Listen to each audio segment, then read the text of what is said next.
ગઈ તારીખ 31/3/2026ના રોજ અત્રેના ધ્રોલ પોલીસ સ્ટેશન હેઠળ આવતા પિયાવા ચોકડી પાસે એક વીજ વાયર ચોરી અંગેનો બનાવ બનેલ હતો.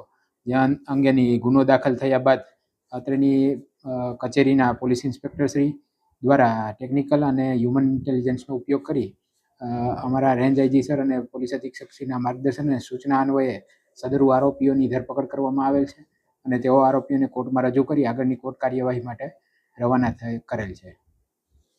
સદરુ આરોપીમાં હુસેન ઉર્ફે લેંગો અયુબ મેપાણી, આરિફ તાયાણી, અસલમ તાયાણી, આસિફ મેપાણી અને બશીર અનીસ ચૌહાણ તેઓ વિરુદ્ધ કાયદેસરની કાર્યવાહી કરવા તેમની અટક કરેલ છે.